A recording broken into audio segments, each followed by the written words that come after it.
şərtlərinə görə istifadə edilir. Bu bir nəfəli istifadə xüsusiyyətlərində neqativ feedback kimi gəlir. Amma hardasa biz məsələn baxsaq ki, əgər burada platforma öz istifadəçilərinə film, kino, serial təqdim edir, o tərəfdən fikirləşə bilərik ki, yəni hardasa haqlıdır. Çünki yəni əgər bir insan məsələn aylıq və ya illik abunəlik ödəyir, hansısa planı seçib platformadan istifadə edir, amma bunu məsələn rekord edib başqa bir platformalarda free şəkildə paylaşa bilər. Bu da təbii ki, müəllif hüquqlarına ziddir deyə bunu düşünə bilərik ki, hardasa haqlıdır. Amma bəli, siz qeyd elədiyiniz bir bölümdən digər bölümə, bir epizoddan digər epizoda keçid ən çox istifadəçiləri wow effekti yaradan və ən çox özünə bağlayan bir funksiyasıdır Netflixin. Başqa fikri olan varsa buyursun.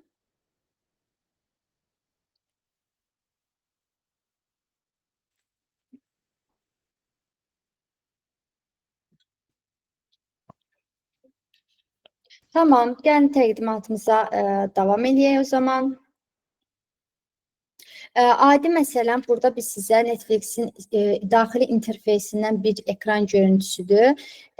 Burada məsələn, girən kimi belə trendingdə olan və ya populyarda olan hər hansısa bir filmin birbaşa reklamını bizə göstərməyə çalışır. Və bundan başqa bir neçə kateqoriyada sizə mikro interactionlar, biz bunu dizaynda adlandırırıq. Yəni, keçidli animasiyalar, xırda animasiyalar adlandırırıq. Hansı ki, istifadəçiləri daha çox cəlb edir və bunları işlədərək dizaynda, Netflixin dizayn platformasında bunları tətbiq edərək daha çox istifadəçini cəlb edir və özünə gətirir. Birincisi onboarding splash screendir. Netflixin daxil olan kimi qara logo ekrana gəlir və bu istifadəçiyə artıq filmə hazırlıq kimi bir həyəcan gətirir, həyəcanlandırır bir növ istifadəçini. Yəni, çox kiçik bir animasiya ilə əslində istifadəçidə həyəcan hissi yaratmış olur. Kontentin hərəkətli göstərilməsi. Məsələn, biz bayaq dedik ki, burada məsələn kartlar arasında sürüşdürəndə, trending, populyarlar gələndə hər biri hansı bir filmin üzərinə hover eləyəndə daha böyüyür. Daha sonra arxada bayaq dedim ki, treyleri gəlir. Biz treylerin seçmə şansı bizə vermədən birbaşa gəlir. Bu özü bir cəlb etmə növüdür. Digəri bayaq qeyd elədiyimiz bir epizoddan digər epizoda birbaşa keçid eləməsi və hətta burada qeyd olunub ki, həmin o növbəti epizod düyməsinin içərisinin də belə loading formada, doldurulmuş formada getməsi belə istifadəçiyə yenə də bir növbəti bölümün həyəcan hissini gətirir. Continue watching isə play düyməsinə kliklədikdə qara ekran üzərində film yüklənir. Loadingin görünməməsi, hər hansı bir filmə seçdikdə də yenə Netflixin arxa fonda səsinin gəlməsi və ekranda hər hansı bir yükləmə işarəsinin olmaması, yəni istifadəçini bezdirməkdən belə deyək, keçinir, atlayır o hissəni. Yəni, birbaşa filmi təqdim edir ki, yəni, əgər məsələn orada loadingi göstərsəydi və ekranda hər hansısa fırlanan bir şey göstərsəydi, bəlkə istifadəçini itirərik deyə düşüncəsi olardı və növbəti bölümə heç keçid eləməzdi və ya ümumiyyətcə yeni bir filmi açmağı istəməzdi. Və burada əslində hər kateqoriyadan, hər tip insanları, hər tip izləyicini nəzərə almağa çalışıblar ki, bu keçidləri daha qısa tutmaqla. Bəs burada tövsiyələrimiz nə olacaq? Sadəcə yəni arxa fonda işləyən alqoritm deyil. Yəni bayaq qeyd elədiyimiz kimi TikTokda, Instagramda da hansı ki alqoritm var, bizim izlədiklərimizə uyğun növbəti videolar, kontent yığılır. Netflixdə isə sadəcə bu deyil. Bu, bayaq biz qeyd elədik ki, hansı filmə nə qədər baxmısan, nə qədər vaxt sərf eləmişsən, bütün onları da özündə məlumat kimi toplayır.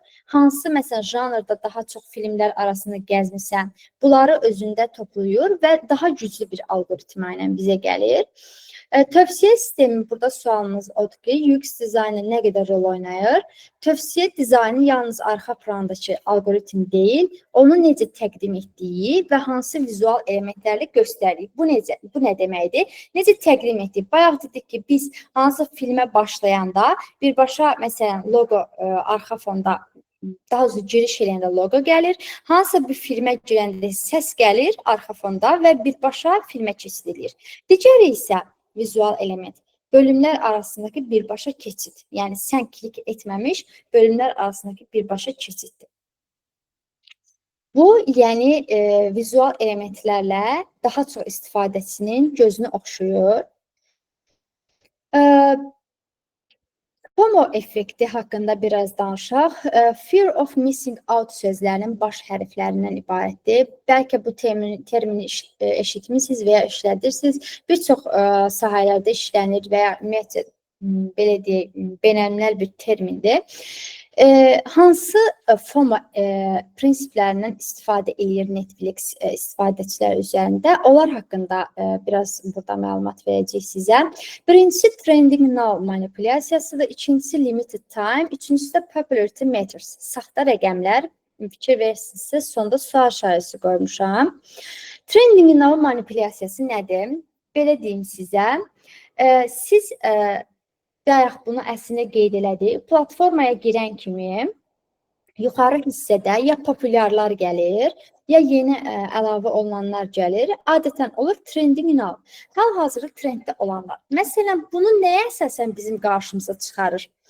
Bizim bəyəndiyimiz kateqoriyada filmləri bəyənən digər insanların zövqlərinə görə və ya hal-hazırda platformada ən çox izlənilən filmlər, ən çox kliklənən və ən çox sona kimi izlənilən filmlər və seriallar hansılardırsa, animasiyalar hansılarsa, onları bizim qarşımıza çıxarır. Yəni istifadəçi ola bilər ki, bəlkə məsələn girmişsən sən platformaya, trending now səni əslində maraqlandırır. Sən bu gün bir film var, girib Netflixdə onu axtarırsan, ona baxarsan. Amma platformanı açan kimi trending now hissəsi sənin fikrini yayındırır, istər-istəməz istifadəçinin fikrini yayındırır və bir də özünü tapırsan ki, artıq trending now-un içərisində scroll eləyirsən. Yəni istəməsən belə səni öz içərisində gəzinməyə və platformada daha əlavə dəqiqələrdə gəzinməyə vadar eləyir. Birincisi trending now idi, ikincisi limited time illüziyasıdır. Limited time illüziyası nədir? Netflixdə hər hansı bir plan var ki, plan dediyimiz, yəni qiymət aralığı, xüsusi bir qiymət planı var ki, ona uyğun paket alıb biz ona uyğun baxırıq və bunların arasında məhdudiyyət qoyur. Məsələn, basic planda baxırıq ki, yükləmə haqqı vermir bizə. Standart basic, daha doğrusu basic, reklamlı basicdə vermir. Adi basicdə yükləmə haqqı verir. Keyfiyyət yaxşıdır, 720 görüntüdə. Standartda baxırıq ki, keyfiyyət, video keyfiyyəti nisbətən daha yaxşı göstərir 1080-də. Amma sən premium planı alsan, hər şey burada belə də yaşıl işıqdır. Yükləmə olsun, bütün cihazlarda aça bilərsən, həm TV-də, həm kompüterdə, eyni şəkildə telefonda və ən yüksək video keyfiyyətində təqdim edir və təbii ki, bu əvvəlki planlardan daha baha qiymətə, daha yüksək qiymətədir. Burada neynədir əslində? Yenə istifadəçini kateqoriyaya görə ayırır. Yəni istifadəçidə həm də manipulyativ düşüncə yaratmağa çalışır. Yəni sən məsələn büdcən yetmir 20 dollara, tutaq ki 7 dollarlıq, 10 dollarlıq plan paket də ala bilərsən, ona da baxa bilərsən. Yox, biz sənə 20 dollarlıq paket də verə bilərik. Belə bir yöntəmlə də istifadəçiləri idarə etməyə çalışır. Digəri isə saxta popularity matters, saxta rəqəmlər. Saxta rəqəmlərin sonunda sual işarəsi təbii ki var idi. İndi onu izah edəcəm niyə. Əgər fikir vermisinizsə, hər hansı bir serialı və ya filmi biz açanda yuxarıda recommendation və ya türk dilində desək eşləşmə, müxtəlif dillərdə o söz orada var və qabağında da faiz göstəricisi var. 70 ola bilir, 95 ola bilir, 100 olma ehtimalı çox az görək. Bunu nəyə əsasən çıxarır? mənim məsələn daha əvvəl izlədiklərimə baxıb, daha əvvəl izlədiklərimi bəyəndiklərimə əsasən deyir ki, sən bunu nə qədər bəyənə bilərsən və ya bu digər izləyicilər tərəfindən nə qədər rekomend olunur, tövsiyə olunur və mən niyə digər izləyicilərin tövsiyə etdiklərini nəzərə almalıyam? Əslində burada yenə də istifadəçini manipulyasiya eləmə gedir. Məsələn, bayaq dedim ki, Trending Now-da və ya populyar filmlərdə ola bilər ki, adam və ya biz girmişik platformaya, bu gün nə izləyəcəyimizi bilmirik, amma Trending Now-nu mən scroll eləyirəm. Baxıram ki, bu gün nəyə baxa bilərəm və ya populyarları scroll edirəm. Yox, əgər həmin insan baxacağı şeyi qabaqcadan bilirsə, Trending Now və populyar hissələr burada artıq vaxt itkisinə səbəb olur. Eyni şəkildə biz rekomendasiyanda fikirləşə bilərik ki, bu hər istifadəçiyə həqiqətən lazımdırmı və ya ümumiyyətcə orada göstərilən faiz həqiqətən nə dərəcədə doğrudur? Burada da yenə bayaq dediyim kimi istifadəçini şirnikləndirməyə çalışır və daha çox özünə maraq cəlb etməyə çalışır. Dark patterns və yenə burada manipulyasiyadan danışacağıq. Biz əvvəlki aylarda Dark Patterns'ın və UX-in qarşılığı ilə bağlı bir maraqlı seminar təşkil eləmişdik Vita Akademi ilə. Eyni şəkildə bu Dark Patterns-ı Netflix-in içərisində də görürük. Dark Patterns ümumiyyətcə nədir? Çox qısa keçim.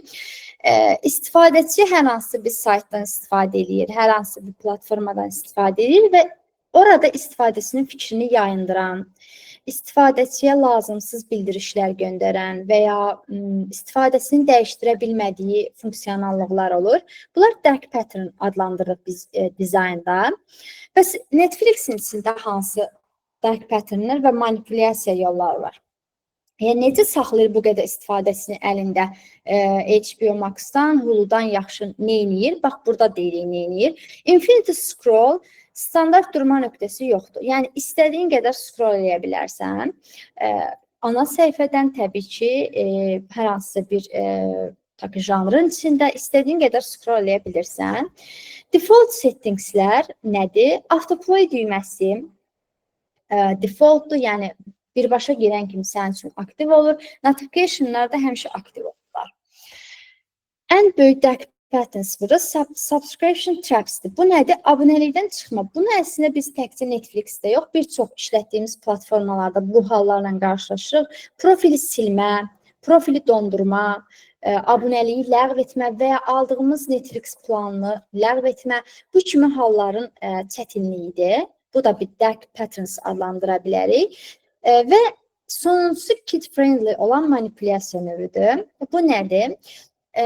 Netflix-də uşaqlar, azyaşlılar, yeniyetmələrdən nə dərəcədə hansı kateqoriyada izləyə bilərlər? Valideyn nəzarəti gətirib Netflix platformanın içərisinə və valideyn nəzarəti gətirdiyinə görə artıq az yaş kateqoriyasına insanlar da rahat şəkildə valideynlər idarə elədiyinə görə rahat şəkildə platformadan istifadə edə bilirlər. Hətta valideynlər öz uşaqlarına bu platformanı yaradırlar. Niyə? Baxırlar ki, parent control var platformanın içində və bu onların işini sərf elədiyinə görə platformanın istifadəni asanlaşdırır. Parent control illüziyası burada bir səhifəsi var. Buradan məsələn, valideyn öz uşaq üçün hər hansı bir profil açır. Təbii ki, kids kateqoriyası yaradıblar orada. Bu kateqoriyada yaş aralığı seçə bilir, hər hansısa bir parol yerləşdirə bilir ora və eyni şəkildə hansı spesifik janrları uşaq izləyə bilər, hansı janrları izləyə bilməz. Əslində bu funksionallıq bir çox platformada yoxdur. Yəni bu tip platformada yoxdur. Söhbət Netflix kimi bir platformadan gedir. Və ona görə rəqiblərinin bir növ öndədir deyə bilərik funksionallığa görə. Digəri də yenə də burada profil düzənləmədir. Burada seçə bilir ki, məsələn, teenagerlər və daha aşağı yaş, ümumiyyətcə daha kiçik yaşlar, böyük yaşlar, yaş kateqoriyasının dil səviyyəsini seçib profil oluşturur və profilin bütün ayarları, bütün düzənləməsi hamısı valideynin ixtiyarında olur. Bura kimi kiminsə nəsə sualı varsa, bəlkə kimsə nəsə fikir bildirmək istəyir, dinləmək istəyərəm. Bu saydıqlarımızdan məsələn, bu dark patternslər saydıq burada. Infinity scroll, abunəliyin ləğvi. Bu kimi hallarla qarşılaşmısınızmı? Qarşılaşmısınızsa necə bu sizdə emosiyalar yaradıb, müsbət, mənfi? Bir istifadəçi kimi nə deyə bilərsiniz?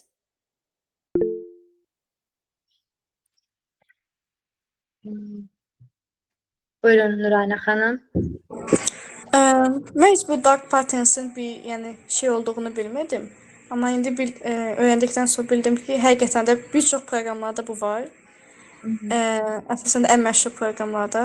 Çox vaxt, məsələn, Netflix'i mən dayandırdım. Çünki artıq həm bilirdim ki, həm bir növ vaxtımı çoxalır, elə bil asılılıq yaranır. Və bu ləğv etməyini isə özüm edə bilməmişdim. Başqa birisinə demişdim, o kömək eləmişdi etməyi. Deyəsən çətinlik yaşamışdım deyə. İndi bunu anladım. Amma abunəlikdən çıxmada sizdə yəni bu kimi halla qarşılaşırsınız. Aha, bəli. Tamam, təşəkkür edirəm fikrinizə görə. Başqa kimin fikri var? Mənə. Dostlar, gəlin aktiv olaq, biraz utanmayın. Buyurun. Kimin fikri varsa bölüşmək istəyər bizlə.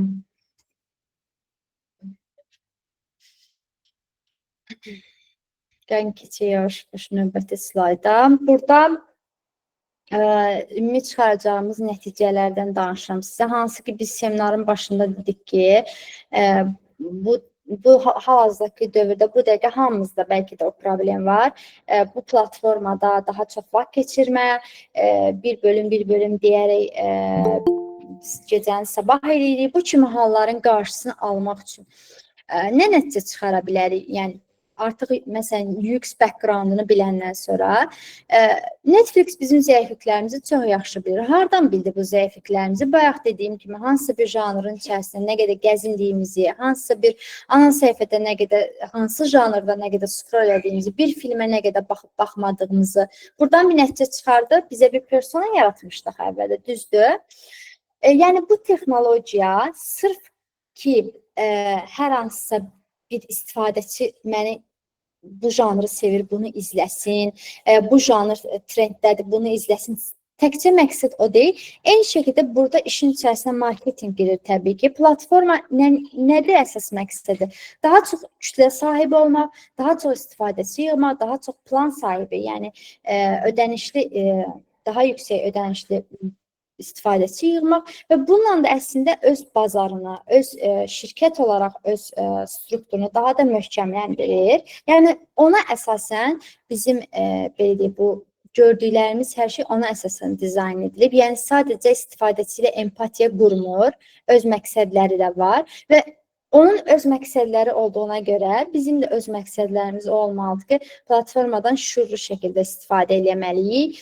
Bu gün özümüzə 2 saat qoymuşuqsa, o 2 saatı aşmasına icazə verməməliyik. Məsələn, platforma bizi idarə eləməsin, biz onu idarə etməyə çalışmalıyıq. Scroll edərkən dayanma və durma kateqoriyalarımızda nəticəni dəyişir. Bunu da bayaq qeyd elədik. Belə, sona yaxınlaşırıq yavaş-yavaş. Mənim sizə suallarım yenə olacaq, amma istəyirəm ümumi belə sizin suallarınızı alım. Netflixdə belə populyar hansı filmi, serialı bilirsiniz? Hansını izləmisiniz, hansını izləməmisiniz? Kim danışmaq istəyər?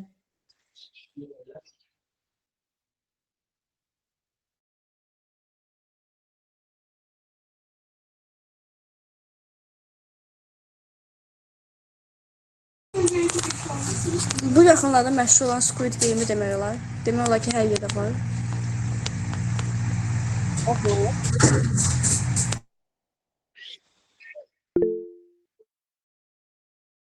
Buyurun Rəvan bəy. Lord of Rings trilogiyasını tam izləmişəm. Aha. Bunu hansısa bir dostunuzdan mı gördünüz, yoksa hansısa bir internetten mi gördünüz? Yəni ki, sizi İnternetdə Netflix qarşıma çıxdı, maraqlı gəldi, mən də izlədim. Tövsiyə edirəm.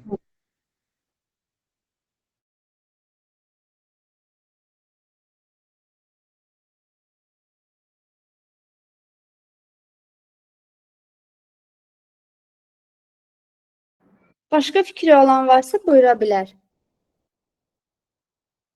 Bugün ən çox aktiv olan Nurani xanım oldu, belə başa düşürəm. Gəlin mənim suallarımı sizə verim. Deməli, bu əslində bayaq da sizə başda vermişdim. Netflixdə ən çox hansı triklər sizi təəccübləndirdi? Belə deyim, hal-hazırda danışdıqlarımızın içərisində, məsələn, belə deyək, Netflixin istifadəsini manipulyasiya eləməsi, Netflixin hansısa insan psixologiyasını necə oxuyub onu dizaynda bizə təqdim etməsi, hansı sizə daha maraqlı gəldi, hansı sizi təəccübləndirdi?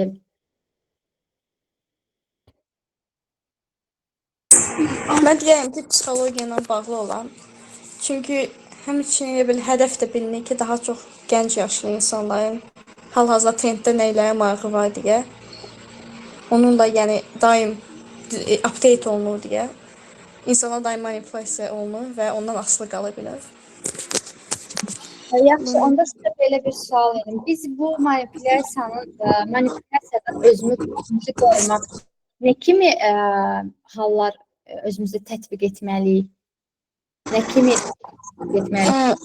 Özümüzə sərhədlər qoymalıyıq. Məsələn, bir serialı bir gündə izləyib bitirmək yox, gündə yalnız bir hissəsini izləmək və yaxud gündə 30 dəqiqə qoymaq, gündə 1 saat qoymaq. Çünki yəni insan serial maraqlı olduqca, baxdıqca 6-7 saat dayanmadan baxır.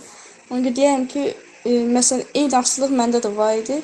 Məsələn, TikTokda və yaxud digər sosial media hesablarda mən telefonda hər birinə məsələn 15-30 dəqiqə vaxt qoyduqca artıq mənim beynim ona doğru gəldi ki, bu qədər elədim və bəsdir və dayanırdım artıq. Bunu deyirəm. Eyni şəkildə biz burada deyə bilərik ki, məsələn, nə qədər bizi manipulyasiya eləsə də, nə qədər vaxtı platformada çox keçirsək də, amma biz bu həqiqəti danmayaq ki, həqiqətən platformada çox güclü dizayn dayanır arxasında ki, istifadəçisini bu qədər özünə cəlb eləyir, istifadəçi platformanın içərisində bu qədər scroll eləyir, bu qədər vaxt keçirir. Nə qədər bizim vaxtımızı, elə bir vaxtımızı pulla dəyişirik əslində, ora sərf edirik, amma bunu Netflix tərəfdən, bu tərəfdən düşünsək, arxasında çox güclü dizayn komandası dayanır. Məsələn, çox güclü dizayn backgroundu dayanır ki, istifadəsini bu qədər cəlb edə bilir. Eyni şəkildə bizim bütün platformada gəzindiyimiz vaxt bizim izləməsi, scrollumuzu izləməsi, barmağımızı izləməsi həqiqətən əslində insan belə deyək, anatomiyasını necə düzgün tanımaları və bunu öz işlərində tətbiq etmələri əslində bir tərəfdən baxanda alqışa layiqdir. Bu sual da bayaq bizdə var idi. Yəni də maraqlıdır ki, bilmək istəyərəm. Cavablandırmayanlar cavablandırsın. Netflix dizaynda sizi ən çox təsirləndirən detal nədir? Mən bəlkə buyurun Rəvan bəy. Gözə çarpan rənglərdən istifadə, sadə dizayn, yəni insanı çaşdırmayan üsullar, düymələr və ya digər funksiyalar insanı yormur, axtarıb tapmağa ehtiyac yoxdur. Hər şey göz qabağındadır. Rənglər dedikdə əslində Netflixdə əsas iki rəngi var. Yəqin ki, məsələn, rəng olaraq bizi yormur əslində. Yəqin ki, bu baxımdan nəzərdə tutunuz, yox?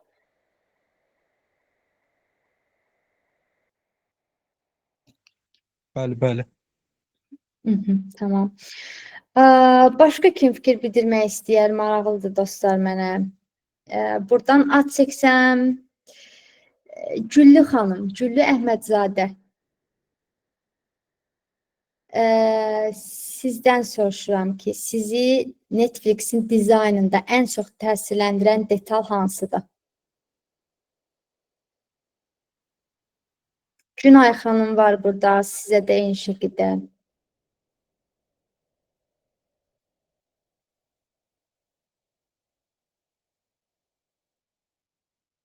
Başqa fikir bildirmək istəyən yoxdur?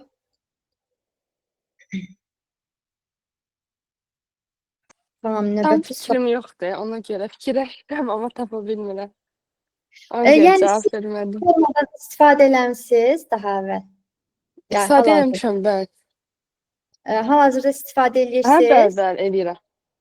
Aha, məsələn, orada sizi dizayn olaraq nə vizual effekti yaradır, nə xoşunuza gəlir və nə xoşunuza gəlmir? Dizayn olaraq onu deyə bilərəm ki, ən birinci, məsələn, hansısa bir filmə baxanda ona uyğun filmlər önərilir. O hissəsini bəyənirəm. Çünki onun əsasında sevdiyim başqa kinolar, filmlər tapa bilirəm. Hı -hı. Və yaxud da təzə olur, məsələn, yeni trendlər hansıdır, dünyaca məşhur, o şeyi bəyənirəm. Yəni kateqoriyalara ayrılmağını bəyənirəm. Tamam, əla. Bəs bəyənmədiyiniz detal olub?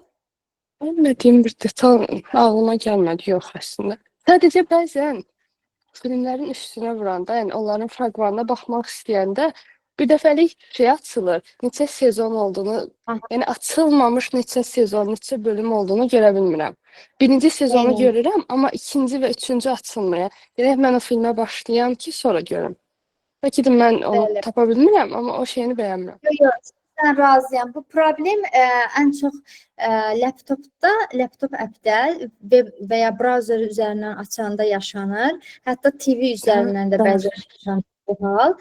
Sən treylerinə baxmaq istəyirsən, amma birbaşa səni bəli. içinə keçid eləyir. Hətta ən başdan başlayır. Bu sizdən razıyam. O cəhətdən bir bug mı deyək, fix olması məsələ mi deyək. Bəlkə də əslində orada da bir belə deyək hal var ki, səni ta ki klik eləmisən treylerinə baxmağa, treylerinə bax düyməsi yoxdur da orada. Birbaşa səni açır serialı və ya bayaq dediyimiz kimi üzərinə hover eləyəndə birbaşa səni açır treyleri göstərir. Halbuki treylerinə baxmaq istəmirdim, amma bəlkə posterına baxmaq istəyirəm ki, adı nə yazılıb, çox kiçik yazılıb, baxmaq istəyirəm nə yazılıb, necə yazılıb.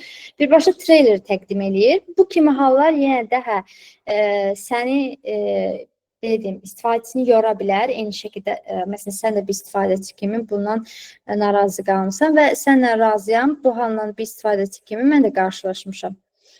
Təşəkkür edirəm fikrinə görə. Başqa fikri olan var?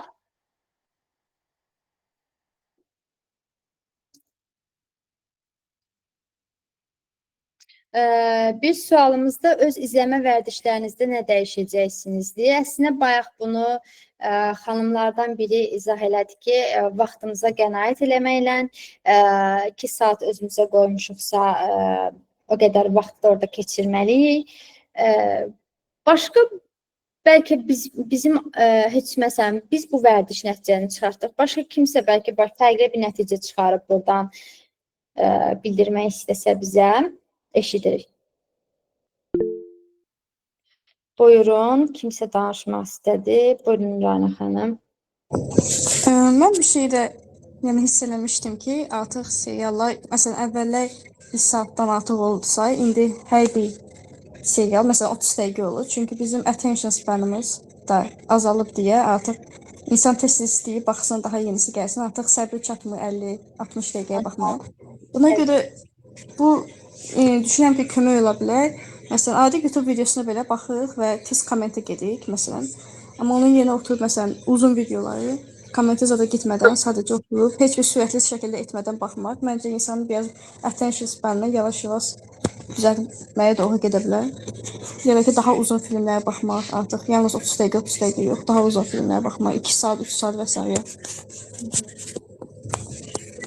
Ən çox razıyam. Ən çox TV serialların içərisində tətbiq edirlər. 25 dəqiqə, 28 dəqiqə və ya yarım saatdan az olan bir serial müddəti istifadəçi daima scroll eləmək istəyir və bir videodan tez sıxılır deyə onlar da bu nəticəyə gəlirlər. Amma Bu əslində sadəcə görüntüdür. Sən orada məsələn rəqəm görürsən ki, hə, bu seriya 20 dəqiqədir. Bu seriya 20 dəqiqə olsa da, məsələn adamlar sənə təqdim edəcəyi 1 saatlıq serialı bölürlər 20 dəqiqə, 20 dəqiqə, o şəkildə sənə təqdim edirlər. Burada görüntü olaraq sənə elə gəlir ki, az vaxt keçirirsən, amma hər növbəti keçdikcə də əslində sezonun seriyasının sayı çoxalır.